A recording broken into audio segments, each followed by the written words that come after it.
আসসালামু আলাইকুম।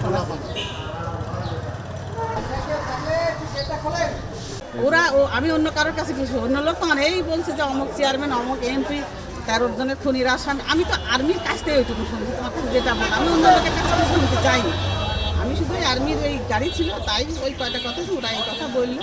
তো এটা হলো আর ওই ছেলেরা ম্যাসের ছেলেরা উপরে ছিল, আর্মিরা যত ওদেরও হলো আটকাইছে, মানে আটকানো মানে ওদের ঘর থেকে বের হতে দিন ওদের ফোনগুলো প্রথমে সিজ করে নিয়েছে যাতে ওরা কারোর সাথে যোগাযোগ না করে। তো বলে ওদের নাকি বলেছে, আমি ওই ছেলের একটা দেখেছিলাম, তোমাদের কাছে কি বলেছে বলেছে যে হলো এদের মধ্যে একজন হলো ভারতের রয়ের এজেন্টকেই মারে, রয়ের একজন সদস্যকে মারে নেপালে পালাছিল তারপরে এসে বাংলাদেশে আসে। এই হল ওদের কাছে, উনি নাকি আর্মির এক সদস্য বলেছেন। দিন দুপুরে অস্ত্র ঝনঝনানি আর মারা খুন খারাপি শীর্ষ সন্ত্রাসী সেই শাহিনের নাম শুনে না এখন আমরা এখন তো ধরে নিয়ে গেছে। আমি তো বললাম না, অবাক লাগছে না। ও তো ঘরের থেকে খুব একটা বেরোয়নি আমার চোখে। আমি এখন বাইরে খুব কম থাকি।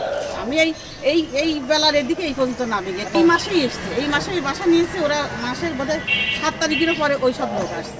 আর ওদের পিছনে ওই ছেলে তো যাচ্ছে, এদের বউরাও সামনে পর্যন্ত যায়, এখানে ওই পুরাই ওকে 3 রুম আছে, পুরা এমনিতে ওটা ভাড়া নিয়েছে।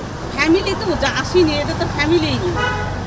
ভাড়া তো নেছে ওরা না, ভাড়া নেছে পিছনের বাড়ির ছেলে। ওই ছেলের নাম হিমেল কিংবা হিলাল, ওদের বড় ভাইয়ের নাম হলো ভাড়া নিয়ে হচ্ছে হিলালি ভাড়া নিয়েছে। না হলে তো এই ছেলে পেলে যারা এই বাড়ির দায়িত্ব আছে, যে ম্যাচ করে যারা ম্যাচে থাকে যারা, ওরা ওই বাড়ির মালিক ওদের এলাকারই ছেলে। সেই ছেলে তার ভাই আছে এখানে, সেই দায়িত্ব নিয়ে ভাড়া। হিলাল এসে বাসা চেয়েছে পিছনের বাড়িওয়ালা, আমি বাসা নেবো, আমি থাকবো, আমার সেই কারণে সে হলে দিয়ে দিয়েছে। না হলে ওরা এর ভাড়া দিত না, এদের ভাড়া হলে ওরা দিত না। এখন দেখছি যে বাড়িওয়ালার ছেলে এখানে বাড়ি বাস করে দিয়ে ও যে এদের তুল করে তো বুঝতে পারে না।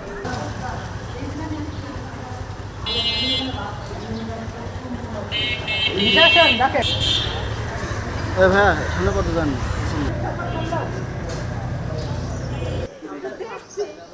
আমাদের কাছে আমরা